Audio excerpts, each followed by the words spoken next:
말씀에서 이제 우리가 요한일서를 그동안 말씀을 계속해서 보았었는데 12주 동안 말씀을 전했습니다. 그래서 요한일서 오늘을 마지막으로 말씀을 마치고자 하는데, 우리가 요한일서를 통해서 하나님께서 우리들에게 진정 원하셨던 것이 무엇인지 우리들은 보게 되었습니다. 그것은 바로 사랑이었습니다. 근데 이 사랑이 세상의 사람들 누구나 할 수 있는 그런 사랑이 아니라, 하나님께서 원하셨던 것은 하나님께서 하시는 사랑, 그것을 아가페 사랑이라고 했습니다.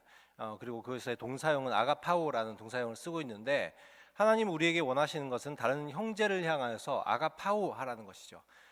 사랑을 그대로 하나님께서 베풀어 주신 목적을 두고 하시는 사랑, 그리고 결단하여 사랑하는 그 사랑을 우리 옆에 있는 사람들에게도 그대로 행해야 된다라고 말씀하셨습니다. 그리고 그런 사랑을 우리들이 할 때 말씀에서 뭐라고 말했습니까? 모든 계명을 지키는 것이 된다라고 말했습니다. 그래서 내 이웃을 내 몸같이 사랑하라, 그 형제를 사랑하는 것이 또 하나님 아버지를 사랑하는 증거라고 말하면서, 그래서 이 모든 것이 우리가 형제를 사랑할 수 있다면, 아가페 사랑을 실천할 수 있다면, 그것은 하나님의 말씀을 다 지키는 것이 된다라는 말씀이 나와 있습니다. 사랑은 율법의 완성인 것이죠. 그리고 그런 사랑을 할 때 뭐라고 또 말했습니까? 지난 시간에 보면 세상을 이기는 승리가 바로 이것에서 나온다고 하고 있습니다. 그래서 우리가 사랑을 하는 곳에 사탄의 권세를 파하는 능력이 있다는 것이죠.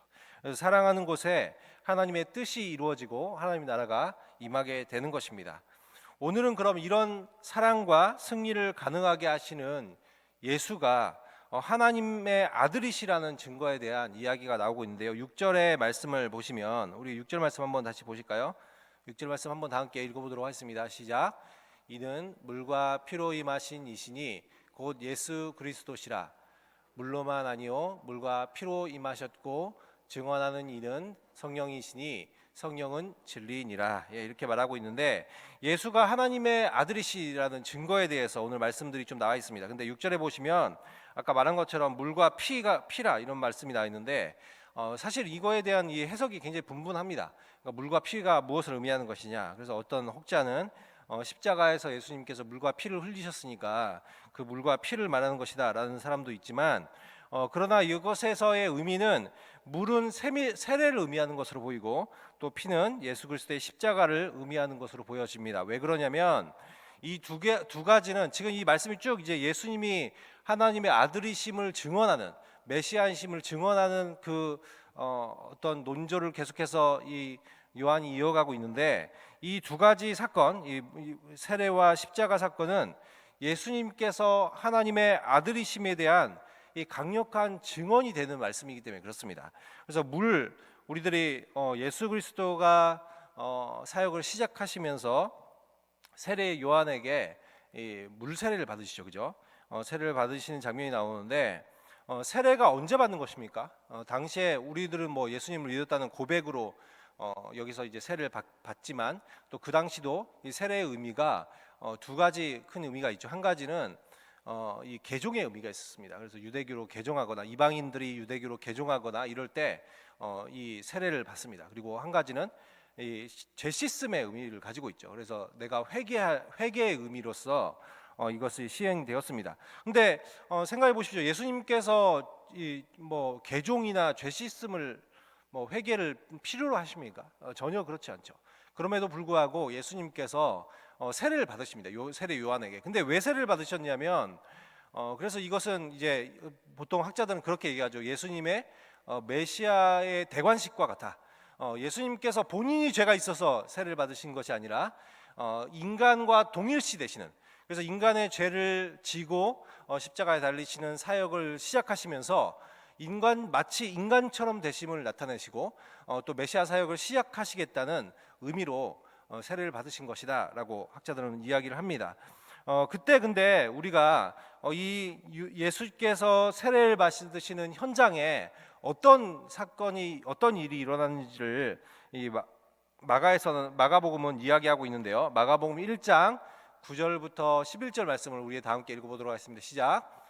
그때 예수께서 갈릴리 나사렛으로부터 와서 요단강에서 요한에게 세례를 받으시고 곧 물에서 올라오실새 하늘이 갈라짐과 성령이 비둘기 같이 자기에게 내려오심을 보시더니 하늘로부터 소리가 나기를 너는 내 사랑하는 아들이라 내가 너를 기뻐하노라 하시니라. 네, 여기서 뭐라고 말하고 있습니까? 이제 예수님께서 세례를 받으시는 것이 특별한 사건인 이유가 여기서 뭐라고 말하고 있어요? 성령께서 임재하시죠. 성령께서 그 임재하시고 또 하늘에서 하나님의 음성이 들려옵니다. 그러면서 하나님의 음성이 들어오기를 너는 내 사랑하는 아들이라 이렇게 말씀하시죠. 그래서 이 세례 사건을 통해서 무엇이 있습니까? 하나님이 증언해 주시죠. 하나님의 직접적인 음성으로 증언해 주십니다. 그리고 여기에 많은 이 현장에 있었던 사람들이 또 이 예수께서 메시아이시라는 것을 하나님의 아들이시라는 이 증언을 듣게 됩니다. 그래서 지금 이 세례 사건, 이 물세례 사건은 예수님께서 받으신 물세례 사건은 하나님의 아들이심을 증언하는 이런 사건이었다는 것이죠. 그리고 두 번째 피를 생각해 보면 십자가에서 흘리신 피는 하나님의 아들이심을 또 증언해주고 있죠. 십자가는 원래 저주였습니다. 그래서 신명기 말씀에 보면 나무에 달린 자는 하나님의 저주를 받았음이라라고 말하고 있는데 예수님께서 누굴 위해서 저주를 받으셨습니까? 갈라디아서 3장 13절에 그것을 말하고 있죠. 갈라디아서 3장 13절 말씀도 한번 함께 보도록 하겠습니다. 시작. 그리스도께서 우리를 위하여 저주를 받은 바 되사 율법의 저주에서 우리를 속량하셨으니 기록된 바 나무에 달린 자마다 저주 아래에 있는 자라 하였습니다. 신명기 말씀에서 나무에 달린 자는 저주에 있다고 말하였고, 그래서 예수가 나무에 달리는 사건을 보면서 사람은 뭘 생각합니까? 예수가 저주를 받았다라고 생각했는데 그것은 예수께서 본인의 죄로 인하여서 받은 저주가 아니라 무엇 때문이었다는 거예요? 우리를 속량하기 위해서 죄를 짊어지신, 그래서 마치 유월절의 어린 양처럼 대속하는 그런 역할을 하기 위해서 예수님께서 오셨다는 것을 보여주신 사건이 바로 십자가입니다. 그래서 십자가는 율법의 저주에서 우리를 속량하기 위한 속죄 제물로서 하나님의 아들이심을, 메시아심을 증언해 주는 사건이라는 것이죠. 그렇기 때문에 예수님께서 죽으실 때 어떤 일이 일어났습니까? 마태복음 27장에 보면 하늘이 빛을 잃고 어둠 가운데 빠집니다. 그때는 이미 낮이기 때문에 어두워지지 않는 시간이죠. 근데 그때 날이 어두워지면서 어떤 일이 일어납니까? 휘장이 위로부터 아래로 찢어지게 되는, 휘장의 두께는 보통 이제 7cm에서 9cm 정도, 이 정도 두꺼운 휘장이라고 하죠. 근데 그것이 찢으려고 해야 찢을 수 없는, 그리고 만약에 누군가가 찢는다면 위에서 찢을 수 없고 아래에서 찢을 수밖에 없는 구조죠. 근데 그것이 위에서부터 찢어짐으로써 하나님께서 그것을 찢으셨음을 그리고 보여주시는 사건이죠. 그리고 그때 또 온 곳에서 지진이 일어나면서 심지어 무덤에서 죽은 자가 일어나는 그런 일들이 일어났습니다. 예수님 죽으실 때 일어났던 일들이죠. 그러니까 이런 것들을 통해서 이런 기이한 현상들이 막 일어나고 휘장이 찢어지고 막 죽은 자가 심지어 일어나고 이렇게 하는 사건을 통해서 하나님께서 지금 예수의 죽음을 보고 이분이 누구심을 말씀해 주는 거예요. 하나님께서 직접 예수가 메시아심을, 하나님의 아들이셨음을 증언해 주고 있는 것이죠. 그렇기 때문에 그 사건을 직접 옆에서 지켜보았던 백부장도 또 그렇게 고백을 합니다. 이는 진실로 하나님의 아들이었도다. 그래서 이런 사건을 보면서 누구나 하나님의 아들이었음을 알게 되는 사건으로 보여주셨다는 것이죠. 그래서 이 두 가지 사건이 예수께서 하나님의 아들, 이 메시아심을 증언하는 객관적인 사건이면서도 또 동시에 하나님의 증언이 있는 그런 사건이었습니다. 그렇기 때문에 아까 물과 피에 대해서 그것이 예수를 증언한다는 이 표현이 바로 그것을 의미하는 것입니다. 그래서 예수님이 받으신 물세례와 또 십자가 사건은 공식적으로 하나님이 증언해 주는 사건이요, 많은 사람들이 증인이 되는 그런 사건이었다라는 것이죠. 그리고 한 가지 더 말하고 있는데 6절에 보면 또 증언하는 이가 또 등장합니다. 누굽니까? 성령이라고 말합니다. 성령께서 또 하나님의 하나님의 아들이심을, 예수께서 하나님의 아들이심을 증언해주고 있다라고 말하고 있습니다. 성령께서는 어떻게 증언해주고 계십니까? 성령께서 이 내 심령 안에 들어오셔서 예수가 하나님의 아들이심을 내 안에 직접 증언해 주시죠. 그래서 내가 그로 인해서 예수를 믿게 되는 겁니다. 아니 이게 정말 황당하지 않습니까? 세상적인 관점에서 보면 예수라는 분이 하나님의 아들이시래요. 하나님의 아들이시고 이분이 정말 이 땅 가운데 육체를 입고 오셔서 인간처럼 또 인간의 죄를 대속하셔서 십자가에 달려 죽으시고 죽은 지 사흘 만에 다시 살아나셨다, 부활하셨다라는 것이 세상 사람들이 들으면 이거는 말도 안 되는 어디 신화에나 등장할 것 같은 이야기 아닙니까? 근데 그것을 믿으시지 않습니까? 여기 계신 분들 다 믿으시죠? 이런 황당한 이야기 같은 것을 어떻게 믿습니까? 물론 부활에 대한 엄청난 증거들이 많이 있습니다. 그럼에도 불구하고 우리가 그런 증거 하나하나 찾아가면서 믿는 것이 아니지 않습니까? 그냥 어느 순간 예수님 믿어졌어요. 어느 순간 예수님이 하나님의 아들이심을 믿어졌다고. 이런 믿음을 누가 주셨어요? 내 안에 성령께서 들어오셔서 내 안에서 증언해 주셨기 때문에 우리가 믿게 되는 것입니다. 그래서 요한은 그런 말을 하고 있는 것입니다. 그래서 성령께서 증거자가 되신다, 증언자가 되신다라고 말하고 있죠. 그래서 7절에 보면 증언하는 이가 새 신이라고 말하는 것입니다. 이 증언하는 이가 물과 피와 성령이시다라고 이야기를 하고 있는데, 우리가 증언하는 이가 새 신이라는 이 번역이 사실 좀 약간 아쉽습니다. 왜냐하면 헬라어의 이 증언의 의미는 증인이 되다, 증거하다는 뜻을 가지고 있고, 여기 증언하는 이라고 해석된 것이 이게 사람을 지칭할 때만 쓰이는 것이 아니라 그것 그리고 그 이 두 가지에 다 쓰입니다. 그래서 이것을 달리 우리들이 약간 읽으면 증거하는 그것이 셋이다라고 우리가 읽을 수 있다는 것이죠. 그래서 이것을 증거하는 것이 셋이다. 그래서 세례가 증거하고 또 이 십자가가 증거하고 성령이 증거하고 있다. 이 세 가지가 증거를 하고 있다라고 말을 하고 있죠. 그래서 이 8절까지 우리가 6절, 7절, 8절 보면서 굉장히 이게 이 많은 사람들의 이 논란이 있는 구절이긴 한데 여기서도 약간 좀 우리들을 어렵게 만드는 것이 이것이었습니다. 이 셋은 합하여 하나이니라 이렇게 표현하고 있으니까 8절에 이 셋은 합하여 하나이니라. 제가 그래서 어떤 설교자는 이 셋은 합하여 하나이니라라고 돼 있으니까 이거는 삼위일체에 대한 말씀이다 라고 이야기하는 것도 제가 여러 번 들었습니다. 그러나 좀 헷갈리게 번역이 되어 있긴 하지만 원어의 의미를 보면 원어에 이렇게 되어 있습니다. 이 셋 그리고 이 합하여라는 단어가 없습니다. 그리고 하나이니라 이렇게 되어 있습니다. 그래서 이건 의역한 것이죠. 의역해서 당시에 성경을 번역한 사람이 의역한 것인데, 사실의 원래 의미는 이 셋은 하나다. 이 셋의 증거는 일치한다. 일관성을 가지고 있다. 이런 의미예요. 그래서 이 세 가지가 일치하게 하나를 증거하고 있다는 거죠. 뭐요? 하나님의 예수님께서 하나님의 아들이심을 증언하는데 일관성이 있다. 일치한다. 이것이 이 세 가지가 마치 하나와 같이 주장하고 있다. 그걸 말하고 있는 거예요. 그래서 이 표준 세번역에서는 이것을 굉장히 잘 번역하였습니다. 뭐라고 번역하였냐면 이 셋은 일치합니다. 이렇게 번역했습니다.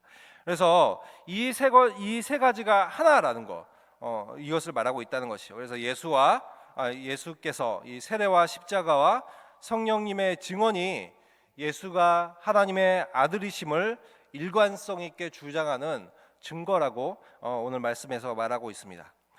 그래서 9절에 뭐라고 말합니까? 우리가 사람의 증언을 받는다고 얘기하죠. 우리가 사람의 증언을 받죠, 그죠? 사람들도 막 이렇게 뭔가를 주장하고자 할 때 이 증거가 필요합니다. 그리고 증인들이 나와서 막 이것이 옳습니다라고 얘기할 때 이것이 호소력이 있고, 법정에서도 증거와 증인을 믿고 판결을 합니다. 그런데 지금 어떤 사건이 있습니까? 인간의 어떤 증언도 받아들이는데, 근데 이 세 가지 사건은 누구의 증언이라고 말하고 있습니까? 하나님의 증언이다라고 오늘 말씀에서 말하고 있습니다. 왜 그렇습니까? 아까도 말씀드렸듯이 예수님께서 이 세례 받으시는 현장에 하나님의 음성의 증언이 있었습니다. 그리고 이 예수 그리스도께서 피를 흘리시는 십자가의 사건에는 또 이 모든 하늘이 어두워지고 또 이 휘장이 갈라지고 또 지진이 나면서 사람들이 죽은 자가 일어나게 되는 하나님의 증언이 있었습니다. 그래서 그리고 성령께서 내 안에서 증언해 주시죠. 그래서 이렇게 사람의 증언도 우리들이 무시할 수 없는 것처럼 심지어 누가 증언해 주고 있다는 거, 이 세 사건이 모두가 하나님이 증언해 주시는 사건이다. 예수가 하나님의 아들이심을 지금 그 말을 하고 있는 것이죠. 그렇기 때문에 하나님의 증거는 더욱 크도다. 더욱더 큰, 더욱더 확실한 하나님의 증거입니다. 이렇게 말하고 있다는 것이죠. 그리고 요한은 계속해서 증거에 대한 그 말씀을 이어가고 있는데, 오늘 제가 성경 본문 제목을 증언, 증거 뭐 이렇게 잡았어야 되는데 잘못 잡은 것 같습니다. 그래서 10절에 보면 뭐라고 말하고 있습니까? 자기 안에 증거가 있고, 이렇게 말하고 있죠. 자기 안에 증거가 있고.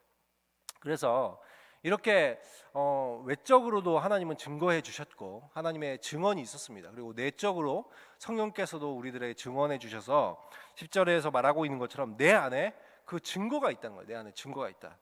이미 증거가 바로 내 안에 있죠. 그래서 그렇지 않습니까? 예수 그리스도께서 하나님의 아들이심을 우리는 부정할 수 없는 그런 증거가 내 안에 있습니다. 내가 정말 예수님을 만났고 또 예수님께서 나의 삶을 바꿔주셨고, 그런데 어찌 우리가 예수님을 부인할 수가 있겠습니까? 성령께서 내 안에서 하시는 일이 바로 이렇게 예수님을 증언하셔서 믿게 하는 일입니다. 근데 우리가 그런 흔적들이 내 안에 있기 때문에 나 예수님 만났는데, 나 예수님이 내 삶을 바꿔놓으셨는데, 지금도 끊임없이 성령께서 그것을 깨닫게 하시고 말씀하시는데 우리가 어떻게 부인할 수 있겠냐는 것이죠. 그래서 이 초대교회 폴리캅이라는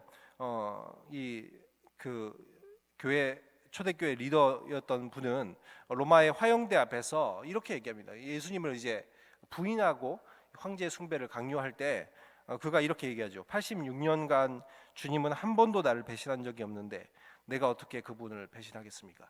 그러니까 뭐 폴리캅도 마찬가지죠. 예수님은 이미 이 땅에 계시는 분이 아니잖아요. 근데 이미 내 안에서 계속해서 증언하여 주셨고 그분은 자신을 배신한 적이 없다는 것이죠. 그렇기 때문에 내 안에 증거가 있다. 내 안에 예수께서 말씀하시는 증거가 있는데 어떻게 그것을 배신하겠냐는 것이죠. 그래서 수많은 초대교회 사람들이 그 창칼 앞에서 죽어가면서도 배신하지 않을 수 있었던 것은 그들 안에 예수의 흔적이 남아있기 때문입니다. 11절에도 또 그렇게 말하죠. 또 증거가 이것이니 하나님이 우리에게 영생을 주신 것과 이 영생이 그의 아들 안에 있는 그것이라. 또 증거가 있는데 우리 안에 영생을 주신 것과 이 생명이 그의 아들 안에 있다라고 말하고 있습니다. 이 부활 사건을 이야기하고 있는데 부활을 우리들이 생각할 때 하나님의 아들이신 예수 그리스도 안에 이 생명이 있음을 알게 하신 사건이었죠. 부활은. 그래서 예수님이 만약에 십자가에서 죽으시고 딱 끝 이렇게 했으면 어떨 것 같습니까? 예수님 부활 안 하셨어요. 십자가에서 죽으시고 끝났어요. 어떨 것 같습니까? 물론 뭐 십자가에서 우리들의 죄를 사하셨다면 우리 죄가 사해졌을지는 모르겠지만, 그럼 어떻습니까? 우리가 그렇게 돼버리면 아니 내 죄를 예수님께서 사하셨다는 것을 알 수 있을까요? 모릅니다. 부활하셨기 때문에 우리가 알 수 있는 거예요. 부활을 하셨기 때문에 무엇보다 뭘 알 수 있어요? 예수님 안에 생명이 있음을 알게 되는 거죠. 예수님께서 부활하신 것처럼 우리들에게 부활을 주실 것이라는 그분이 생명의 주관자 되시고 우리들에게 생명을 주실 수 있다는 것을 부활 사건을 통해서 우리들이 알 수 있는 것입니다. 그래서 이 부활은 예수님의 안에 예수님 안에 생명이 있구나. 그리고 예수님이 우리들에게 그 생명을 주시는 분이시구나. 이런 것을 보여주시는 사건이죠. 그래서 고린도전서 15장 20절에 보면 부활의 첫 열매가 되셨다. 예수님께서 부활의 첫 열매가 되셨다라고 표현을 하고 있습니다. 그래서 그 다음의 열매들, 부활의 열매들은 우리라는 것이죠. 그래서 우리들도 그렇게 생명을 얻게 되는 생명이 있을 것입니다. 그래서 12절에 보면 아들에 있는 자에게 생명이 있고 하나님의 아들이 없는 자에게는 생명이 없다라고 말하고 있죠. 그래서 예수 그리스도 안에 생명이 있습니다. 우리는 예수 그리스도를 믿는 자들이기 때문에 우리 안에 영원한 생명이 있다라고 말하고 있는 것입니다. 요한은 그래서 이게 요한일서 이 편지를 쓰면서 이 편지를 쓴 이유에 대해서 13절에 이렇게 말하죠. 너희에게 생명이 있음을 알게 하려 합니다. 생명이 있음을 알게 하고 싶어서 이 편지를 썼다. 물론 여러 가지 편지를 쓴 목적이 있지만 목적 중에 한 가지가 여러분에게 생명이 있음을 깨닫게 해주고 싶습니다. 알게 하고 싶습니다. 예수 그리스도로 일어난 이런 놀라운 이 사실, 우리들에게 영생이 있습니다. 이것을 알려주고 싶다는 것이죠. 그래서 이렇게 부활과 생명과 또 하나님의 나라를 생각할 때 우리들에게도 기쁨이 있고 소망이 있는 것 아니겠습니까? 그래서 초대교회 성도들의 이 삶이 얼마나 힘들었습니까? 그들이 계속해서 박해가 밀려올 때 요한은 그 성도들을 향하여서 여러분들에게 생명이 있음을 알고 견디십시오. 여러분들에게 생명이 있음을 알고 기뻐하십시오. 라고 말할 수 있는 것입니다. 과거 이 초대교회 칸타콤의 이 지하 땅굴에서 살아갔던 사람들의 평균 수명이 34세입니다. 빛도 들어오지 않고 평균 신장이 110cm 정도였다고 하죠. 그러니까 그 사람들이 이 감옥보다도 훨씬 안 좋은 열악한 환경 속에서 그들이 지하 14층까지 땅을 파들어가면서 살았을 때 그들에게는 무엇을 바라보는 것입니까? 이 소망을 바라보는 것입니다. 하나님께서 주시는 생명을 보는 것입니다. 영원한 생명이 그들에게 있기 때문에 그들은 이 세상을 두려워하지 않는 것이죠. 사자고를 두려워하지 않고 화형대를 두려워하지 않고 원형 경기장에서 맹수와 글래데이터 그 검투사들에 의해서 죽임을 당하는 것을 두려워하지 않은 것입니다. 그리고 계속해서 이 요한이 말하는 것처럼 형제 사랑을 실천하고 승리하는 삶을 살 수 있었던 것이죠.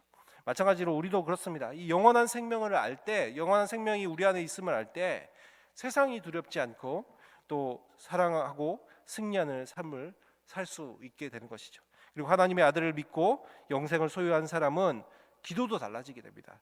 그래서 14절에서 말하는 것처럼 하나님을 향하여 담대하게 우리가 기도할 수 있는 것입니다. 왜 그렇습니까? 하나님이 나의 아버지심을 믿기 때문이죠. 하나님이 나의 아버지심을 알기 때문에 자녀에게는 확신이 있는 것입니다. 하나님께서 내 기도를 들어주신다.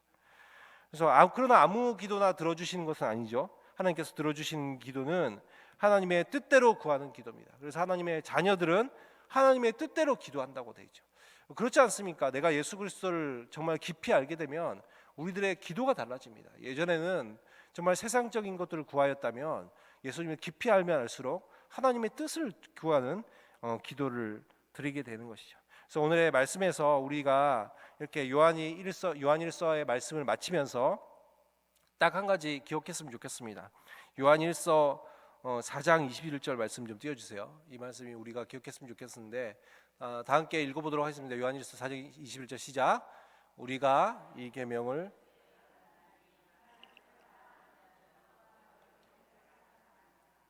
네, 제가 예전에는 그런 생각을 했습니다. 요셉과 다니엘과 다윗같이 세상에 영향력을 주는 신앙인을 세우는 것이 정말 중요하다라고 생각을 했었는데 제가 요한일서를 보면서 제가 깨달은 것은 하나님이 원하시는 것은 그래 내가 개인적으로 청년 때 나는 요셉처럼 다니엘처럼 다윗처럼 살고 싶어라고 소망했지만 하나님께서 진정 원하셨던 것은 정말 이 공동체가 정말 서로 사랑하는 거였구나. 정말 서로 사랑하는 거였구나. 우리가 뭔가 큰 것을 하는 것을 하나님께서 바라실 것이 아니라 그냥 사랑하기를 원하셨구나.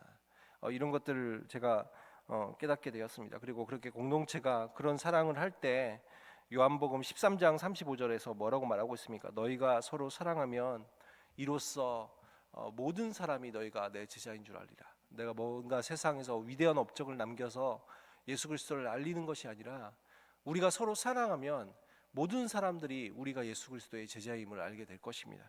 그래서 우리 오늘 말씀을 또 요한일서를 생각하면서 정말 하나님의 아들이신 예수에게 생명이 있고 그 생명을 얻은 우리는 서로 사랑해야 될 형제임을 기억하면서 우리가 또 서로 사랑하라는 이 말씀을 통해서 서로 사랑하고 또 이 사랑을 통해 말씀을 이루어가는 하나님의 나라를 이루어가는 저와 여러분이 되시기를 예수 그리스도의 이름으로 축원합니다.